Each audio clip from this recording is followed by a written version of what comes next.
Merci de nous rejoindre pour cette nouvelle édition de l'information sur Espérance TV. Bienvenue au journal.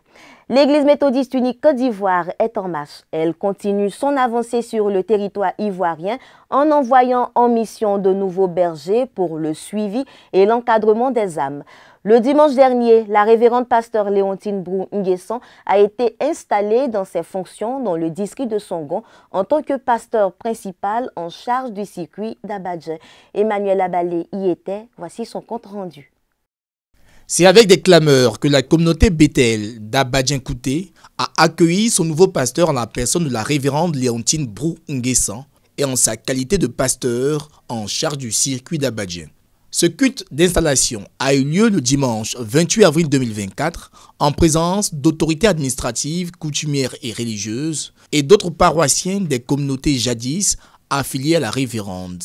Sans retenue et à pas cadencé, inspiré des chants mélodieux de la chorale liturgique du circuit d'Abadjan, les fidèles méthodistes et les autorités en présentiel ont apporté des vivres et des non-vivres à la révérende pasteur. Témoins des actions entreprises durant son ministère, les participants à ce culte n'ont pas cessé de saluer son esprit d'engagement et de perspicacité. Et c'est une joie pour Jesco de tenir compagnie à la révérende qui a été d'un apport d'effectifs pour la construction du temple Emmanuel de Jesco. Une dame avec laquelle j'ai travaillé 6 ans durant au niveau de la communauté Emmanuel de Jesco. Pour le temps que nous avons passé ensemble, vraiment dans l'œuvre, c'est une femme engagée. Mes vœux, c'est que maman arrive à transformer la population d'Abadjan, surtout les femmes. Amener les femmes à aimer le Seigneur, à amener les femmes à servir le Seigneur avec joie. C'est vraiment avec grande joie que nous sommes venus à cette manifestation. Le révérend pasteur Frédéric Agba, surintendant délégué du district de Songon, par ailleurs président de la dite cérémonie, a partagé son expérience avec la révérende avant d'encourager les méthodistes du dit circuit à l'accompagner dans le gain des âmes. Nous avons été formés et sommes sortis de l'école biblique d'Abo, avec elle nous sommes entrés aussi ensemble à l'ISTA en 2004. Et grande est pour moi la joie de la voir à nouveau ici dans le district de Songo. Je bénis Dieu et je crois que la servante qu'est Brou Nguessan Léontine sera utilisée puissamment par le Seigneur. Après 6 ans d'exercice au temple Emmanuel de Jesco et installée désormais dans ses nouvelles fonctions, la révérende pasteur Léontine Brou Nguessan s'est appuyée sur le texte de Matthieu chapitre 5 verset 17, texte du jour, pour dérouler son plan d'action. Comme l'avons dit tout à l'heure au culte, nous avons été accueillis. Il est venu, non pour abolir, mais pour accomplir. Nous aussi, envoyés de la part du Seigneur, bergères dans ce circuit, sont venus pour accompagner et non pour perdre. Que Dieu nous vienne en aide. Issu des 91 pasteurs de la première promotion de l'ISTA, Institut supérieur de théologie d'Abadjan-Doumé, creuset de formation des pasteurs méthodistes, la révérende Léontine Brou Nguessan totalise 35 ans de ministère. Elle succède à ce poste à la révérende Solange Dirabou.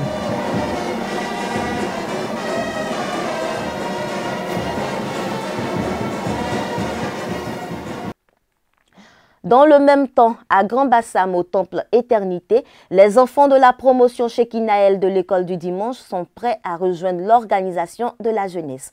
La cérémonie de passage de flambeau a eu lieu le dimanche 28 avril 2024 aux futures générations. Les précisions dans ce reportage de Guy Aloka, commenté par Daniel Krabi. Ce sont au total 30 enfants de l'école du dimanche de l'église méthodiste unie Éternité de Grand Bassam qui ont fait officiellement leur entrée au culte des adultes. Une cérémonie a été organisée à leur intention le dimanche 28 avril 2024. Elle marque le passage de l'école du dimanche à la jeunesse après plusieurs années de formation. C'est avec un sentiment de joie, d'amour, on quitte l'école, mais nous sommes prêts à relever tous les défis de la jeunesse et nous espérons que tout va bien se passer. Un sentiment de joie, de bonheur pour tout ce parcours que nous avons eu à faire jusqu'à aujourd'hui. Maintenant que nous sommes membres de la jeunesse, nous aimerons prendre le relais et assurer aussi la jeunesse pour préparer les autres jeunes aussi à venir intégrer le groupe de jeunes. Cette nouvelle promotion qui vient grandir l'effectif des fidèles de cette communauté a été reçue avec joie. Aujourd'hui, c'est un grand jour qui anime toute la communauté méthodiste Éternité par ce passage de l'éco-dîme à la jeunesse. Et le Seigneur a permis que les monitrices puissent former ces jeunes gens et qu'aujourd'hui, ils passent à la jeunesse qui revitalise, disons, notre église. Cette venue de cette nouvelle promotion-là est une grâce véritablement pour la jeunesse de cette église. Nous, en tant que dévanciers, notre rôle, c'est de les encadrer et de permettre que ces enfants-là puissent continuer l'œuvre qu'ils ont commencée depuis l'école du dimanche. Nous allons nous engager à encadrer ces jeunes et à permettre véritablement que le cursus qu'ils ont démarré depuis l'école du dimanche puisse aboutir. Que de cette promotion-là puisse sortir des prédicateurs, des pasteurs, des maîtres de chœur, des responsables de l'église méthodiste. La passation du flambeau a été faite lors de la remise d'un exemplaire de la Bible et d'un recueil de cantiques « Gloire à Dieu ». Ainsi, les nouveaux jeunes sont aptes à participer à la vie active de la communauté. Ils peuvent donc intégrer les structures de leur choix.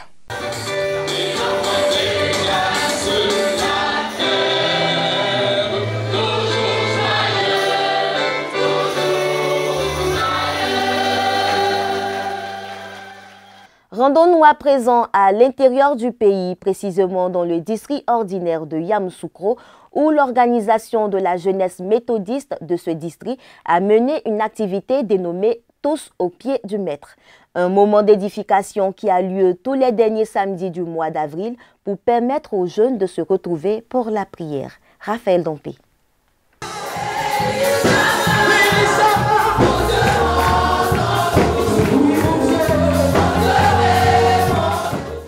Plus de 200 jeunes chrétiens méthodistes issus des circuits de Yamoussoukro, d'Embokro, Toumodi, Boisflé, Zenoula et Oumé ont pris part à la 6e édition de l'activité annuelle de prière dénommée Tous au pied du maître. Cette rencontre spirituelle de la jeunesse du district de Yamoussoukro s'est déroulée le samedi 27 avril 2024. Cadre choisi, le temple Jérusalem du dit district. Tous au pied du maître, pour nous, c'est une rencontre. C'est pour nous un temps de prière, un temps d'enseignement, un temps où nous nous retrouvons pour chercher la face du Seigneur. Et aujourd'hui encore, nous voyons combien de fois le Seigneur bénit la jeunesse au travers de cette activité-là. Ce qu'on a voulu qu'ils puissent retenir, c'est de sortir de ces groupuscules-là et de marquer leur génération.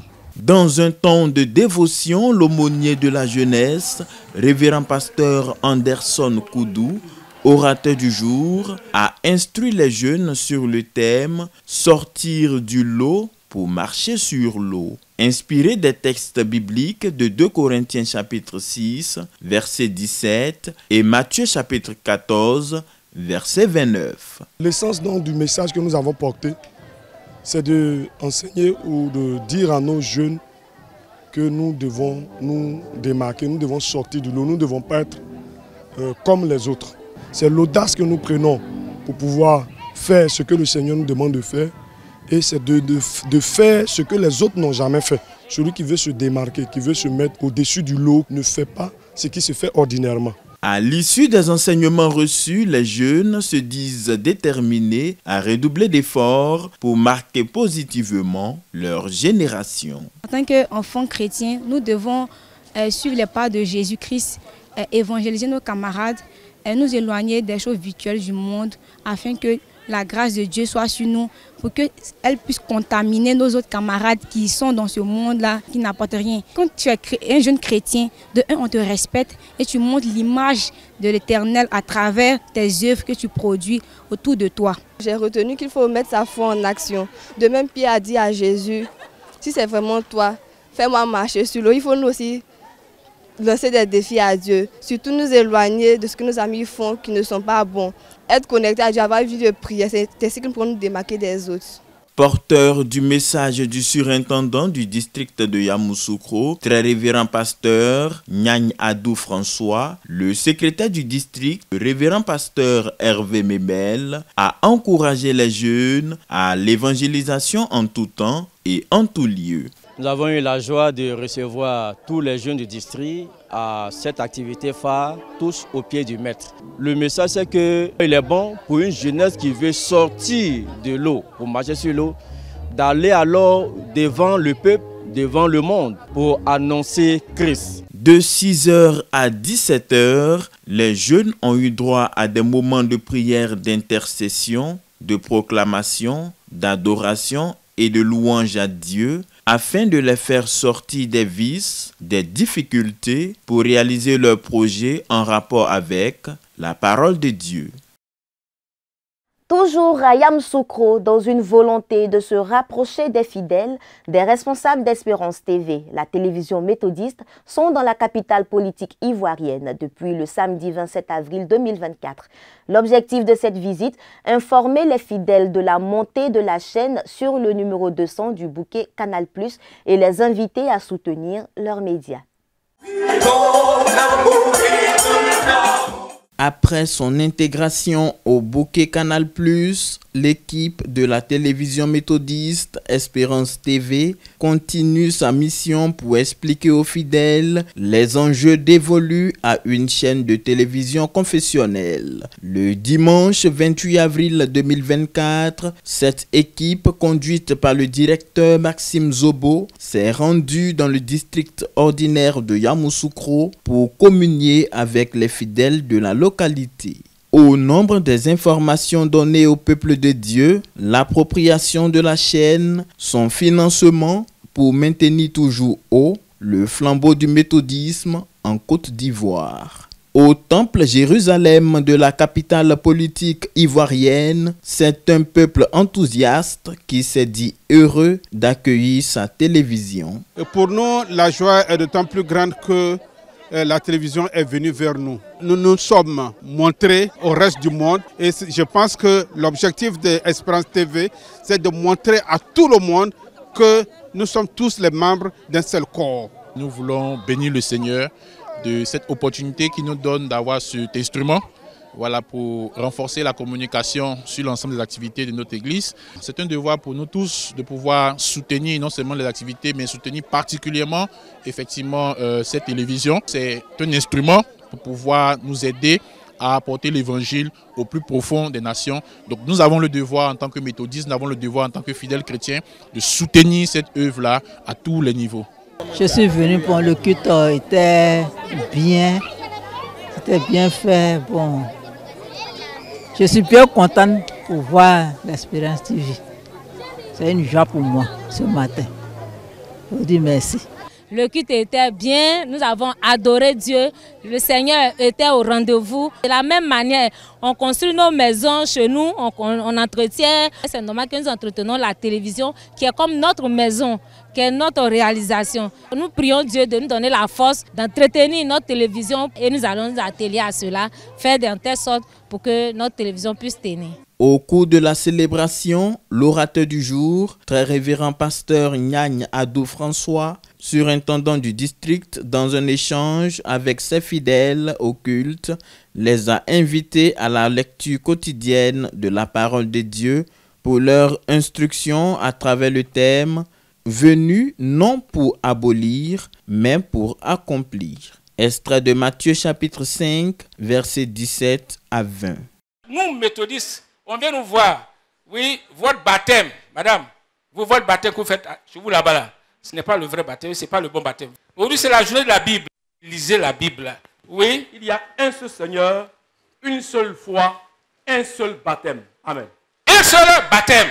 Tu dois être en mesure donc de convaincre la personne en face de toi pour lui dire qu'il n'y a qu'un seul baptême. Chrétien méthodiste que vous êtes, possédez la parole de Dieu. Marchez selon la parole de Dieu. Et Dieu lui-même vous aidera à accomplir ce qu'il a lieu d'accomplir. Notons que la communauté Jérusalem de Yamoussoukro, abritant le siège du district, compte à ce jour 10 classes méthodistes gérées par les conducteurs. Retour à Abidjan pour parler cette fois de la mutuelle sociale de l'Église méthodiste unie Côte d'Ivoire, en abrégé MSEMUCI, qui a tenu son assemblée générale le week-end dernier au Temple Béatitude du Plateau. Après une année d'existence, quelles sont les démarches entreprises, les défis et les perspectives des prochaines années? Emmanuel Abalé nous en dit plus. Nous recevons une dizaine de personnes. En moyenne, ce sont, dans un premier temps, plus des renouvellements de bons. À la mutuelle, nous avons déjà eu affaire à un cas grave qui s'est soldé par une évacuation. Ce centre médical d'entreprise, situé au siège de la conférence annuelle de l'Église méthodiste unie Côte d'Ivoire, est équipé en lit d'hospitalisation et en pharmacie, entre autres, est l'œuvre de la mutuelle sociale de l'EMUCI, en abrégé MSEMUCI. Cette mutuelle sociale, créée en faveur des agents de la conférence et des pasteurs de l'Église méthodiste unie Côte d'Ivoire, a tenu son assemblée générale le samedi 27 avril 2024 au Temple des Béatitudes d'Abidjan Plateau. Objectif, faire le bilan des activités menées jusqu'à ce jour et poser les jalons des défis à venir. Plusieurs interventions ont été exposées, notamment celle du président du conseil d'administration, le révérend Beken Kokobé, qui a présenté le bilan moral et technique des activités. À sa suite, la directrice financière a abordé l'aspect chiffres avec le poste des comptes des résultats de l'exercice 2022-2023. Présents à cette assemblée générale, les délégués des différents districts ont relevé quelques préoccupations observées dans le rapport d'activité. Toutefois, ils en ressortent satisfaits au vu de la gestion administrative, financière et des progrès réalisés pour une si jeune mutuelle. L'Assemblée a porté sur le bilan d'activité de l'exercice dernier et puis certaines propositions, ce qu'on devait avoir. Je crois que cette Assemblée est porteuse d'espérance pour notre mutuelle. Avec l'intervention des uns et des autres, beaucoup de bonnes résolutions ont été prises pour nous permettre de faire des grands bonds à partir de 2025. C'est une Assemblée générale que nous tenons pour la première fois au sujet de notre mutuelle de l'Église méthodiste de Côte d'Ivoire. Et cela nous a fait beaucoup de bien parce que cette assemblée nous a donné beaucoup d'informations, nous a aussi aidé à prendre conscience que la mutuelle doit vivre pour la communauté méthodiste et surtout pour ceux qui travaillent dans l'Église. Nous sommes heureux quand on est dans une situation comme la mutuelle méthodiste. Et cela nous aide dans les prestations de la mutuelle, dans les prestations de l'assurance. Et cela nous aide aussi à ne pas nous déplacer jusqu'à Abidjan forcément. Nous qui sommes à l'intérieur du pays pour avoir une bonne santé et travailler. Une assemblée générale au cours de laquelle des résolutions ont été adoptées et des réformes de certains textes ont été proposées. Pour la première responsable de la mutuelle, les attentes de cette assemblée générale ont été atteintes. La résolution forte que j'ai trouvée, c'est la mise en conformité du fonctionnement de la mutuelle avec les textes qui régissent la mutualité sociale au sein de l'UMOA et puis en Côte d'Ivoire. Que tout le monde doit être conscient que cette assurance maladie, c'est du partage et de la solidarité et que nous tous, on doit être sensibilisés à se comporter en bon père de famille pour pouvoir pérenniser cette assurance pour qu'on aille un peu plus loin avec ça. À ce jour, la mutuelle sociale de l'EMUCI, en abrégé MSEMUCI, a à son actif plus de 507 adhérents. Autre chose, la Côte d'Ivoire abritera en décembre prochain la 3e édition du Forum économique public-privé Japon-Afrique. C'est l'annonce faite après l'entretien diplomatique du lundi 29 avril 2024 entre le président Alassane Ouattara et Kamikawa Yoko, ministre des Affaires étrangères du Japon. Pour avoir reçu de nombreux investissements du gouvernement japonais, notamment dans les secteurs des infrastructures, de l'énergie, de l'agriculture et du social, le chef de l'État se dit heureux d'accueillir cet événement qui offrira de grandes opportunités à la Côte d'Ivoire. Le ministère en charge de la Santé a procédé récemment à la fermeture immédiate de 22 établissements sanitaires illégalement ouverts dans la commune du Plateau après une mission de contrôle sur le terrain. Selon Dr Biti Marie-Joseph, directrice en charge des établissements privés et des professions sanitaires, sur 93 établissements sanitaires visités, seulement 25 exercent dans la légalité. Une mise en demeure d'un délai de 30 jours a été accordée aux établissements qui sont en cours de régularisation. Cette action va s'étendre dans toutes les communes du district autonome d'Abidjan et sur tout le territoire national.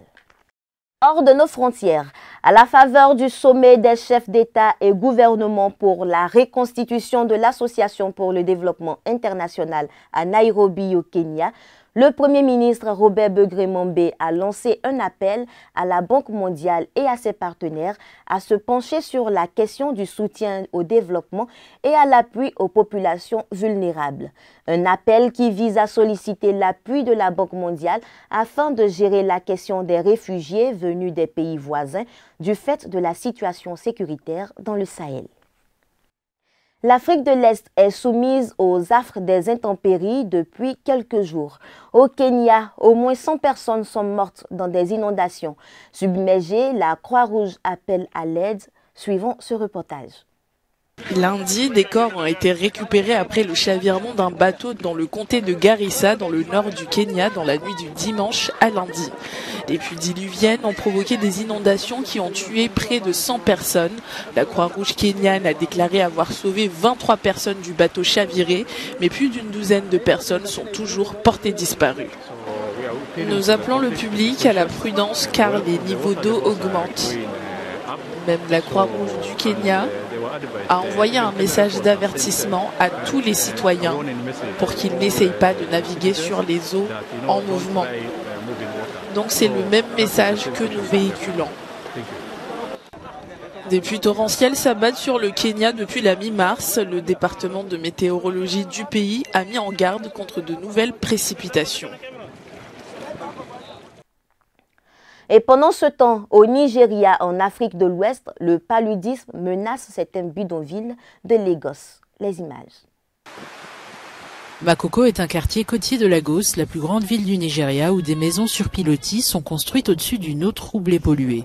Dans les rues de ce quartier informel, on trouve souvent au milieu des déchets des mares d'eau souillée qui offrent des conditions idéales pour la reproduction des moustiques vecteurs du paludisme. Funmilayo Kutun n'a plus assez d'argent pour payer ses médicaments contre cette maladie. Le lieu où nous vivons n'est pas sain, c'est inondé d'eau, d'excréments et de déchets. Je n'ai pas de moustiquaire, nous n'avons qu'un répulsif à moustiques. Mon petit-fils et moi-même avons été piqués par des moustiques et j'ai contracté le paludisme. Adebiyi Olubukola, fondatrice d'une ONG locale appelée Jacquine, vient en aide aux habitants des quartiers défavorisés. Selon elle, la lutte contre le paludisme va de pair avec l'amélioration de leurs conditions de vie. Dans les communautés à faible revenu, qui vivent au bas de l'échelle sociale, dans les bidonvilles, il est plus fréquent que les facteurs environnementaux favorisent le développement du paludisme. Ils n'ont pas de système d'évacuation, ni de traitement des eaux usées, pas de logement, ni d'accès aux soins de santé. Ils n'ont pas de service d'élimination des déchets. Ils n'ont même pas d'hygiène personnelle. Le parasite du paludisme se transmet à l'homme par l'intermédiaire de moustiques infectés et peut provoquer des symptômes tels que de la fièvre, des maux de tête et des frissons. Il affecte principalement les enfants de moins de 5 ans et les femmes enceintes. At this point in time, malaria is not something that is supposed to be killing anybody again. Aujourd'hui, le paludisme n'est pas censé représenter une menace pour la vie des gens. Et nous devons faire bien davantage pour nous assurer que les conditions de vie de nos communautés soient maintenues à un certain niveau à travers l'Afrique. Si nous pouvons renforcer nos systèmes communautaires pour atteindre ces normes, alors nous pourrons définitivement éradiquer le paludisme. En 2022, on estime à 249 millions le nombre de cas de paludisme et à 608 000 le nombre de décès dus au paludisme dans 85 pays. L'Afrique est de loin la plus touchée, avec 94% des cas de paludisme recensés sur le continent. Et par-delà les frontières de l'Afrique, pendant la célébration de la messe à Venise, en Italie, le pape François a prié pour le peuple haïtien, un peuple qui est dans la tourmente depuis l'assassinat du président Jovenel Moïse en 2021. Le pape François a déclaré qu'il pensait aux difficultés rencontrées par le peuple haïtien. Il s'adressait à des milliers de personnes qui s'étaient rassemblées sur la place Saint-Marc de Venise pour l'écouter célébrer la messe. Je pense à Haïti, où l'état d'urgence est en vigueur et où la population est désespérée à cause de l'effondrement du système de santé, de la pénurie alimentaire et de la violence qui pousse les gens à fuir. Haïti est dans la tourmente depuis l'assassinat du président Jovenel Moïse en 2021. La violence des gangs sévit dans la capitale où des groupes armés contrôlent la majeure partie de Port-au-Prince. Le pape François a fait part de ses préoccupations concernant plusieurs conflits mondiaux. Je pense à l'Ukraine tourmentée, à la Palestine et à Israël, aux Rohingyas et à tant de peuples qui souffrent de la guerre et de la violence. Que le Dieu de la paix éclaire les cœurs pour que grandisse en chacun la volonté de dialogue et de réconciliation. Ce voyage représente une sortie de plus en plus rare pour le souverain pontife âgé de 87 ans qui a connu un certain nombre de problèmes de santé et de mobilité ces dernières années. En concluant sa visite à Venise, le pape a demandé en plaisantant à l'Assemblée de ne pas oublier de prier pour lui en disant que ce travail n'est pas facile. Et voilà, c'est sur cette prière invitant à la paix dans le monde que nous fermons les pages de ce journal. Merci pour votre aimable attention. Bonne suite de programmes sur Espérance TV.